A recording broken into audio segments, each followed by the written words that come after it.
हाय सगळ्यांना. आत्ता आहे संध्याकाळ, म्हणजे गुड इव्हिनिंग किंवा शुभ संध्याकाळ म्हणूया. चहा ठेवलेला आहे आणि चहा ठेवल्यानंतर देवाला फुलं आणायला जायचं आहे. फुलं आणण्याचं कसं निमित्त असतं, पण संध्याकाळी थोडंसं बाहेर जाऊन आलं की बरं वाटतं, मनाला फ्रेश वाटतं. म्हणून फक्त फुलं घ्यायची. आज शुक्रवार आहे, लक्ष्मीला गजरा नव्हता, सकाळच्याच व्हिडिओमध्ये तुम्ही पाहिलं असेल. त्यामुळं गजरा घेऊन यायचं आहे, कारण कुंचन सेवा करायची आहे मला, म्हणून गजरा घेऊन येणार. आणि बाकी काहीही आणायचं नाही, फक्त जाऊन येणार. तुम्हाला फुलं जर दिसली ना छान अशी तर दाखवते, आणि महालक्ष्मीचं दर्शनाचा कळस लांबून दाखवते. शुक्रवार आहे आज, त्यामुळे मी जाऊन येणार आहे. कारण इथं असून पण जाणं होत नाही असं नाही बरं वाटत मला, म्हणून माझा प्रयत्न असतो मंगळवारी किंवा शुक्रवारी तरी किमान जाण्याचा. अगदी आत नाही गेलो ना आपण, तरी लांबून दर्शन घेतले तरी बरं वाटतं. कारण कोल्हापूरच्या आईनं, म्हणजेच अंबाबाईनं, मला जे आजपर्यंत माझ्या आयुष्यात मी करू शकले नाही अशा बऱ्याच गोष्टी कोल्हापुरात आल्यापासून मला मिळाल्या. खूप लहानपणापासूनच मला अंबाबाईचं, म्हणजे आपल्या आईचं थोडंसं जास्त हे आहे, काय म्हणतो आपण, की आतून मला भाव आहे आपल्या अंबाबाईविषयी. आणि त्यामुळे इथं आल्यापासून ना कधीच असं वाटत नाही की आपल्याला आता काय अजून पाहिजे. म्हणजे जे पाहिजेचा शोध इथं आल्यावर माझा थांबला, की अजून काय पाहिजे, अजून काय पाहिजे. आता मन शांत झाल्यासारखं वाटलं जेव्हापासून आईच्या आपल्या करवीर नगरीमध्ये आपण प्रवेश केला, थोडक्यात म्हणता येईल. तर चला आता तुम्हाला पण नेते माझ्यासोबत, चला.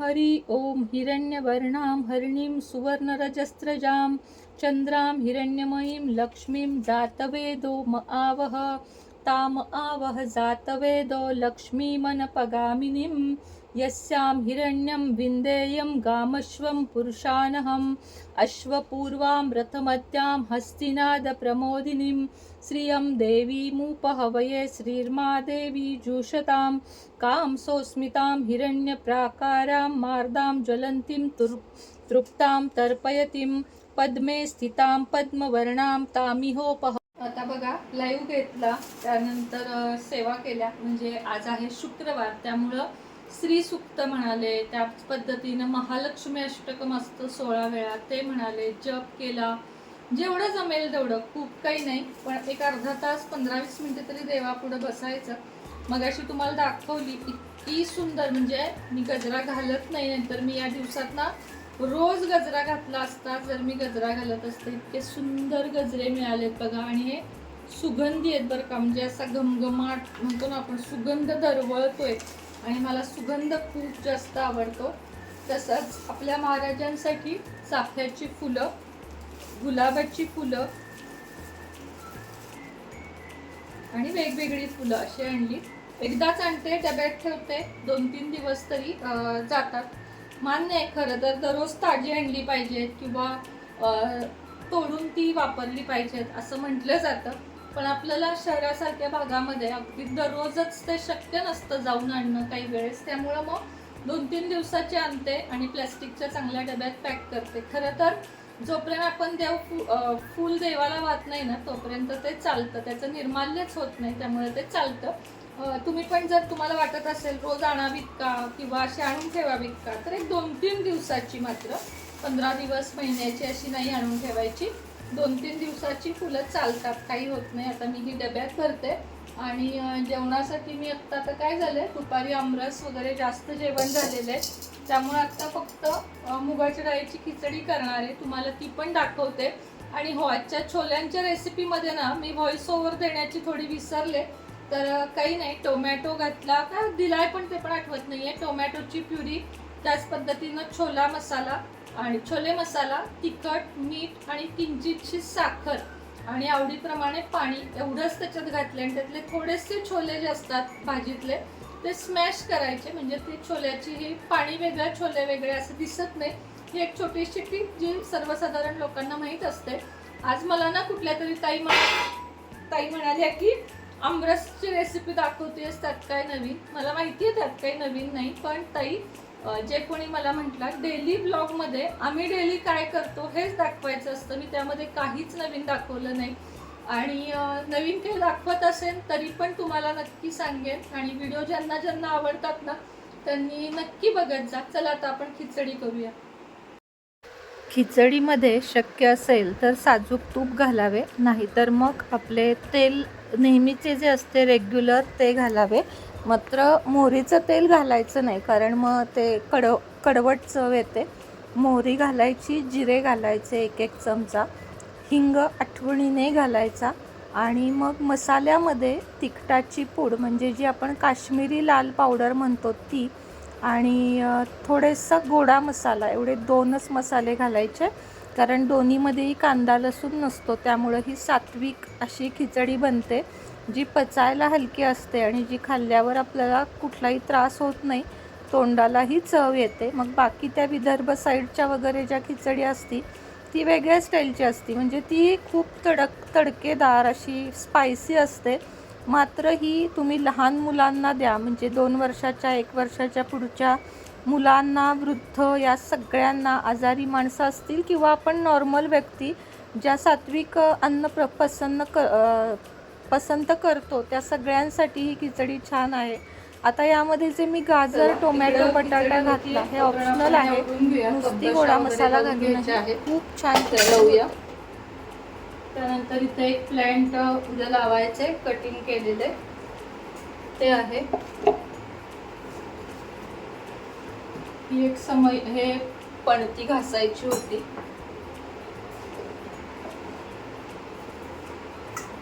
बॉटल पण धुवायची आहे.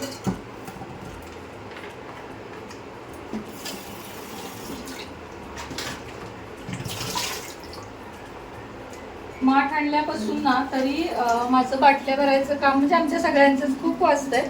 आणि खरं तर माठातलंच पाणी पिलेलं चांगलं असतं, पण काय होतं फ्रीजमधलं पाणी कधी कधी पिलं की बरं वाटतं म्हणून ते पिलं जातं. नाहीतर माठातलं पाणी कधी पण 12 महिने पिण्यासाठी चांगलं असतं. तर एकच बाटली आता बाकीचे सगळ्या भरलेले आहेत, भरून घेते. आणि चहा साखरेचे डबे वगैरे घासायचे ते पण घासून घेते.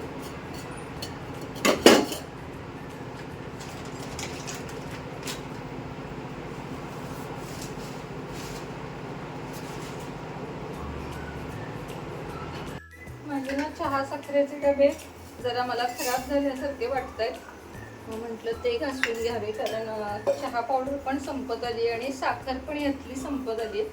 संपलं की घासून घेतलं की एकदम लोड नाही पडत. कारण अक्षय तृतीया पण आली आता, त्यामुळं स्वच्छता केली पाहिजे घरातली. अक्षय तृतीया असेल, गुढीपाडवा असेल, जेवढी जमेल तेवढी तरी स्वच्छता करायची. मोठे मोठे हे दिवस आहेत कारण, त्यामुळं जेवढी जमेल तेवढी करायची. फार नाही पण आपल्या जाळ्या काढणं म्हणा, फॅन पुसणं, हे जरी केलं ना तरी खूप असतं.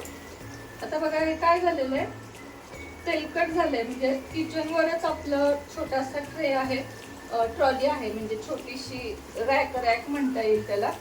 आणि त्याच्यावरच हे चहा साखरेचे डबे आहेत, त्यामुळं मग ते खराब होतात ठेवायला जागाच नसल्यामुळं. म्हणून थोडेसे मधून एकदा घासले की काही टेन्शन राहत नाही. भांड्याला ताई आहेत, पण कसं आहे एवढं सगळा लोड त्यांना पण टाकायला नको वाटतं. त्या काही नाही म्हणत नाहीत मला, पण जे आपल्याला वाटतं की हे आपण घासून टाकावं ते घासायचं. आणि मग भांडी सगळी गोळा करायची, सगळी स्वच्छ करते आणि मग खाली ठेवून टाकते. म्हणजे कुठंतरी खरकट वगैरे ठेवून झोपण्यापेक्षा तसं बरं वाटतं. ठेवूच नेहमी, आपण नेहमीच बोलतो या विषयावर की नाही ठेवावं. पण आपल्याकडे जर भांड्याला ताई असतील, म्हणजे भांड्याला बाई असेल, ताई असतील अशा कुणी, तर मग सगळं स्वच्छ करायचं. स्वच्छ केल्याशिवाय नाही झोपायचं. कट्टा असेल किंवा हे असेल स्वच्छ करायचं आणि वेळ नाही लागत. आता बघा तिकडे शिट्टी होतीये, तोपर्यंत इकडे आपले हे डबे स्वच्छ स्वच्छ झाले चकचकीत. तुम्हाला ब्लॉग आवडतात का मला सांगा बरं का. म्हणजे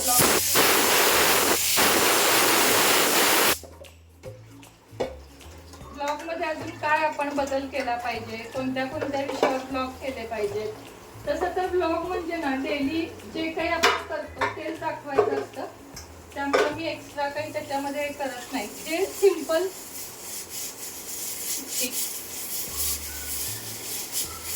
शूटिंग आहे तेच दाखवण्याचा माझा प्रयत्न असतो आणि कुठे बाहेर गेल्यावर मग तिथले व्हिडिओ करण्याचा. हा बाटलीचा ब्रश छान आहे बघा, डीमार्ट मधून आणलाय. ऑनलाईन पण मिळतो, जर लिंक असेल तर मी देते. कारण एवढ्या बाटलीच्या आत आपला हात वगैरे काही जात नाही आणि मग बाटल्या खराब होतात, म्हणून फक्त थोडस धुवायचं अशा. हे एक आहे सिपर, हे येतं साबणाने घासायला. हे पण घासून घेते. खिचडीला आज पापड वगैरे काही नको म्हणतात, नाही तर मग पापड असतो, लोणचं असतं. पण आता जरा स्पायसी काही खायचं नाही आणि खिचडी खूप सिंपल असते माझी. कुणी कुणी मसाला खिचडी वगैरे करतं, पण मला एक सांगा तुम्हाला, मसाला खिचडी म्हणजे खिचडी हे आपण आहार कशासाठी घेतो तर थोडासा पोटाला आराम किंवा सात्विक, त्यामध्ये भरपूर मसाले, कांदा असं नाही घालायचं. तुम्ही एकदाची करून बघा. कांदा नाही, मी तर आता भाज्या तरी घातल्याच नाही, तर मी याची करते डाळ, मसाला आणि तिखट पूड अशी पण करते आणि खूप अप्रतिम होते ती. सगळं काही घालायचं नाही खिचडीमध्ये, मग ती सात्विक असते. नाहीतर मग ती मसाले भरपूर, तडका, ही खिचडी कधीच सात्विक नसते.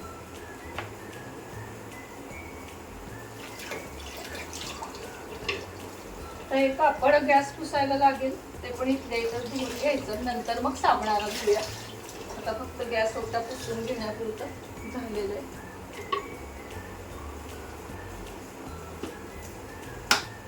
हे एक आपण प्लांट लावलंय इंडोर, आणि असावं बरं का. बेसिन आणि आपला गॅस कट्टा जवळ असेल ना तर त्याच्यामध्ये माती तत्व असावं म्हणून मी ठेवलेलं आहे. कारण फ्लॅट म्हटल्यावर 100% वास्तून नाही घेऊ शकत आपण, मग त्यासाठी थोडीशी अशी तडजोड करावी लागते. जेव्हा कधी आपण घेऊ स्वतःच असं मोकळं घर, तेव्हा 100% वास्तुशास्त्रानुसार मी तर करेनच. पण तोपर्यंत हे जे प्लांट असतं ते असं मध्ये ठेवायचं दोन्हीच्या, म्हणजे मग अग्नीवर पाणी असं येऊ नये म्हणून, बाकी काही नाही. आणि हे पण छान आहे बघा. हे कशासाठी आहे, आपल्या अंगावर पाणी उडू नये म्हणून. हे पण तुम्हाला हवं असेल तर मी देते लिंक त्याची पण.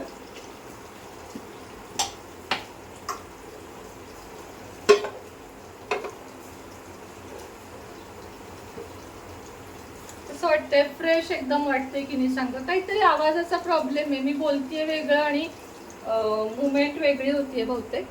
तर चला आता मी गॅस वगैरे पुसते आणि तुम्हाला थोड्या वेळाने भेटते.